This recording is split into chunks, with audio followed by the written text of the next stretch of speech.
नमस्कार, बहुत बहुत स्वागत है आपका। आप देख रहे हैं एबी न्यूज़ पर। आपका दोस्त जितेंद्र प्रारंभ करेंगे आज के कार्यक्रम को, लेकिन पहले मुख्य समाचार। डोडा के जंगल में देर रात मुठभेड़, सेना के कैप्टन सहित 4 जवान हुए शहीद। सर्च ऑपरेशन जारी। बड़े एक्शन का संकेत, रक्षा मंत्री ने सेना प्रमुख को दी आतंक के खिलाफ कार्रवाई की खुली छूट। क्यों लोकसभा चुनाव हारी कांग्रेस, मंडी कैसे जीती कंगना। योगी सरकार का बड़ा फैसला, शिक्षकों के विरोध के बीच स्थगित की गई ऑनलाइन उपस्थिति दर्ज करवाने की व्यवस्था। किसानों का दिल्ली कूच का ऐलान, संगठन के नेता बोले शंभू बॉर्डर खोलने का इंतजार, हरियाणा सरकार ने नहीं खोला अभी तक गेट। कुंजम टॉप में फंसे 44 पर्यटक, जिला पुलिस ने लिया अब यह निर्णय। 10 सीटों पर उपचुनाव की नैया कैसे लगेगी पार, सपा और राजा के हिस्से में है 5-5 सीटें। मुकेश साहनी के पिता की निर्मम हत्या, घर पर क्षत विषक्त हालत में मिला शव। अलग शहर, अलग पते और अलग अलग डिसेबिलिटी सर्टिफिकेट। आईएएस पूजा के खुल रहे रोज नए नए राज। अब समाचार विस्तार से। दहशतगर्द जम्मू कश्मीर में लगातार शांति भंग करने की फिराक में है। जम्मू संभाग के डोडा के देसाबंद क्षेत्र में सोमवार को आतंकियों के साथ मुठभेड़ में सेना के कैप्टन सहित 4 जवान वीरगति को प्राप्त हो गए। बीते 8 दिनों में ये दूसरी आतंकी वारदात है। इससे पहले कठुआ के पहाड़ी क्षेत्र बदनौता में आतंकियों ने घात लगाकर सैन्य वाहन पर हमला किया था। इसमें 5 जवान बलिदान हो गए थे। डोडा क्षेत्र में मुठभेड़ के दौरान सैन्य अधिकारी समेत 4 सुरक्षाकर्मी घायल हो गए हैं। घायलों की गंभीर हालत को देखकर इलाज के लिए अस्पताल में भर्ती करवाया गया है। इलाज के दौरान बहादुर 5 जवानों ने दम तोड़ दिया है। सुरक्षा बलों ने इलाके की घेराबंदी कर ली है। घटनास्थल पर अतिरिक्त सुरक्षा बलों को भेजा गया है। इस इलाके की तलाशी अभियान जारी है। आतंकियों की तलाश की जा रही है। बलिदान हुए सेना और पुलिस के जवानों के परिवारों के प्रति संवेदना व्यक्त करते हुए उपराज्यपाल मनोज सिन्हा ने कहा कि सैनिकों की शहादत का बदला जरूर लेंगे। उन्होंने कहा कि डोडा जिले में हमारे सेना के जवानों और जेकेपी कर्मियों पर हुए कायरतापूर्ण हमले के बारे में जानकर मुझे गहरा दुख हुआ है। हमारे देश की रक्षा करते हुए सर्वोच्च बलिदान को देने वाले बहादुर सैनिकों को मैं अपनी तरफ से श्रद्धांजलि देता हूं। अगली खबर, जम्मू कश्मीर के डोडा में सेना और आतंकियों के बीच मुठभेड़ हुई है।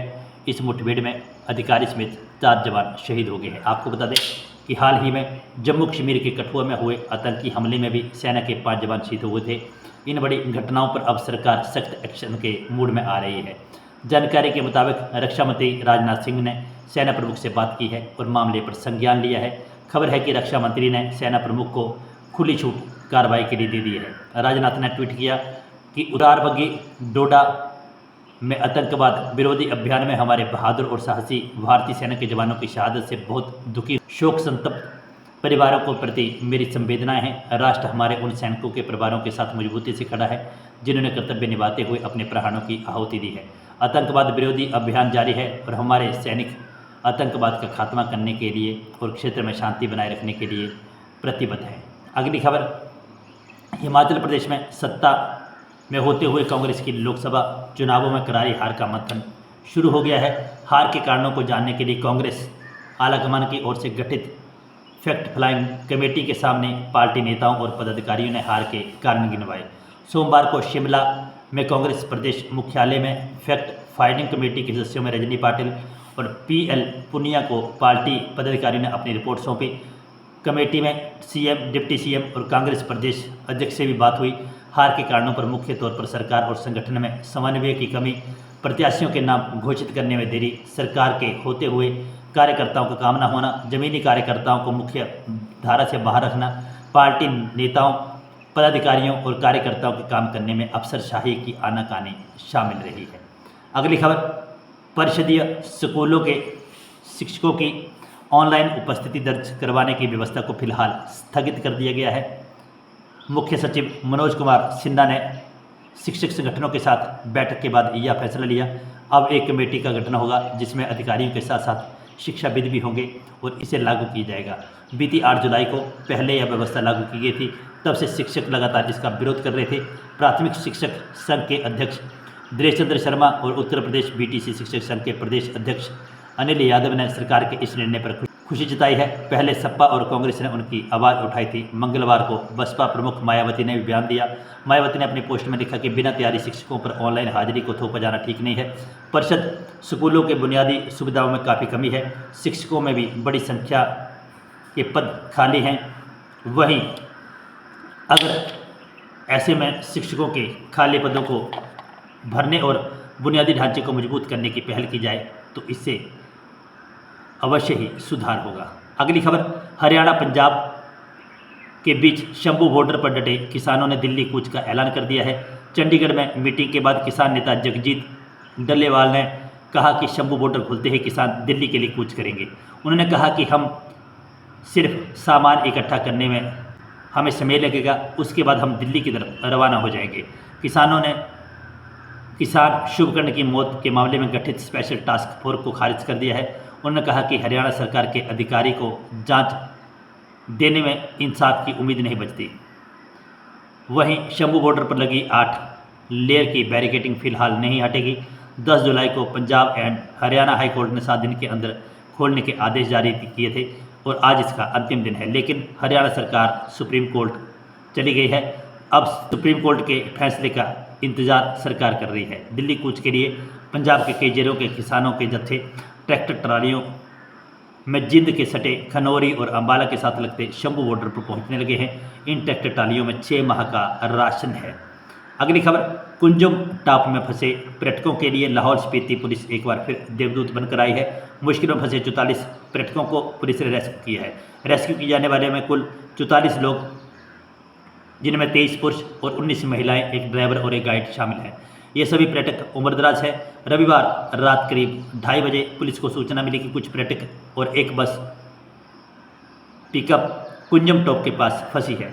पुलिस ने उप निरीक्षक पवन कुमार के नेतृत्व में एक गठित टीम में इसे रेस्क्यू के लिए रवाना किया। एक बस और पिकअप गाड़ी रविवार शाम को ही 5 बजे के बाद कोकसर के कागजा की ओर रवाना हुई थी। बस और पिकअप गाड़ी कुंजम टॉप से लगभग 500 मीटर पीछे बातल की ओर कीचड़ में फंसे। जिला पुलिस द्वारा 2:30 बजे से लेकर सुबह 6 बजे तक कठिन परिस्थितियों में रेस्क्यू ऑपरेशन चलाया गया। इस घटना के बाद जिला पुलिस ने निर्णय लिया कि अब प्रतिदिन 4 बजे के बाद कोकसर से काजा की तरफ और लोसर से कोकसर की तरफ किसी पर्यटक वाहन को नहीं भेजा जाएगा। एसपी लाहौल स्पीति मयंक चौधरी ने कहा कि केवल स्थानीय लोग आपातकाल परिस्थितियों और इस रूट पर बुकिंग वाले वाहनों को ही शाम 4 बजे के बाद लोसर की तरफ और लोसर से कोकसर की ओर जाने की अनुमति होगी। उन्होंने कहा कि कुंजम टॉप के समीप फंसे 44 पर्यटकों को पुलिस ने सफलतापूर्वक रेस्क्यू कर लिया है। अगली खबर, लोकसभा चुनाव में आशातीत परिणाम नहीं मिलने से चिंतन में डूबे भाजपा नीत राजक खेमे की चिंता को 7 राज्यों की 13 सीटों पर हुए उपचुनावों में इसको और बढ़ा दिया है।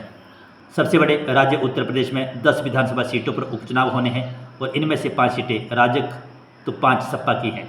अब भाजपा के सामने यहां बेहतर प्रदर्शन कर संगठन और लोकसभा चुनाव में हुए नुकसान को हताशा से उबारने की बड़ी चुनौती है, तो सीटों के समीकरण उतारने में भी जटिल होंगे। उत्तर प्रदेश की फूलपुर, खैर, गाजियाबाद, मंझवा, मीरापुर, मिल्कीपुर, करहल, कटहरी, कुंदरकी के विधायक इस बार लोकसभा चुनाव जीतकर सांसद बन गए हैं।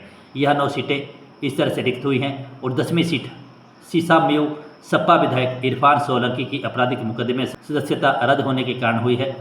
इन सीटों पर उपचुनाव की अभी घोषणा नहीं हुई है, लेकिन इनके लिए तैयारी मुख्य विपक्षी सपा के साथ सत्तारूढ़ भाजपा ने शुरू कर दी है। अगली खबर, विकासशील इंसान पार्टी के प्रमुख मुकेश साहनी के पिता जीतन साहनी की हत्या कर दी गई है। दरभंगा जिले के विरोल में घनश्यामपुर थाना के अंतर्गत उनके आवास पर मंगलवार सुबह क्षत विक्षत हालत में उनकी लाश मिली। घटना के बाद इलाके में हड़कंप मच गया है। आसपास के लोगों की भीड़ लग गई है। लोगों का कहना है कि अपराधियों ने धारदार हथियारों से इनकी हत्या की है। घर पर सारे सामान बिखरे पड़े हैं। इधर सूचना मिलते ही पुलिस मौके पर पहुंची और छानबीन में जुट गई। एसएफएल की टीम को बुलाया गया है। एसडीपीओ मनीष चंद्र चौधरी ने मामले की जांच शुरू कर दी है। कुछ देर बाद ही राज्य सरकार ने आईपीएस काम्या मिश्रा को जांच कमान सौंपते हुए एसआईटी गठन करने की घोषणा की है। महागठबंधन के घटक दल वीआईपी के प्रमुख मुकेश साहनी को अपने पिता की हत्या की जानकारी दूसरों से मिली। वह मुंबई स्थित अपने कार्यालय पर थे, जहां उन्हें कॉल पर इसकी सूचना दी गई। घटना से आहत मुकेश साहनी मुंबई से दरभंगा निकल चुके हैं। वीआईपी के वरीय नेता देवज्योति ने बताया कि कुछ देर पहले ही हमले की जानकारी मिली है और कुछ नहीं समझ आया कि कैसे हो गया। हमारे नेता मुकेश सहनी काफ़ी आहत में है और वो घर के लिए निकल चुके हैं। अगली खबर, महाराष्ट्र की ट्रेनी IAS पूजा खेड़कर को लेकर हर रोज़ नए नए खुलासे हो रहे हैं। पूजा ने सिविल सेवा परीक्षा पास करने के लिए मानसिक और दृष्टि संबंधी विकलांगता के बारे में कथित तौर पर सर्टिफिकेट बना लिए। उन्होंने पुणे के एक अस्पताल से तीसरा मेडिकल सर्टिफिकेट हासिल करने की भी कोशिश की, लेकिन उनकी यह एप्लीकेशन रद्द कर दी गई। महाराष्ट्र कैडर की ट्रेनिंग IAS पूजा खेड़कर विवादों में है। पूजा को लेकर रोज नए नए चौंकाने वाले खुलासे हो रहे हैं। 34 वर्षीय पूजा ने अलग अलग पदों पर और अलग अलग शहरों में डिसेबिलिटी सर्टिफिकेट के लिए अप्लाई किया था। पूजा ने अपनी पढ़ाई को लेकर UPSC में नौकरी हासिल करने के तक में डिसेबिलिटी सर्टिफिकेट लगवाए थे और कोटे का लाभ उठाया था। पूजा की नौकरी के मामले में जांच के लिए केंद्र सरकार ने पैनल गठित किया है और 2 हफ्ते में रिपोर्ट मांगी है। इसी बीच पिंपरी के यशवंत राय चौहान मेमोरियल हॉस्पिटल के मेडिकल बोर्ड ने स्पष्ट कर दिया है कि पूजा खेड़कर का कोई बड़ी विकलांगता नहीं है। 22CM के डीन राजेंद्र बावले का कहना है कि पूजा को 7% डिसेबिलिटी है, जबकि किसी नौकरी में कोटे के लिए अभ्यर्थी को 40% विकलांगता की जरूरत होती है। तो बंधुओं, ये थे आज के कुछ अहम समाचार जो हमने आपके साथ साझा की। खबरें पसंद आई हो तो लाइक और शेयर करें, और जो दोस्त हमारे साथ नहीं जुड़े हैं वे हमारे YouTube और Facebook पेज को लाइक और फॉलो भी करें। इन वीडियो के साथ अभी के लिए बस इतना ही। बने रहें AV न्यूज़ के साथ। जय हिंद, जय भारत, जय हिमाचल।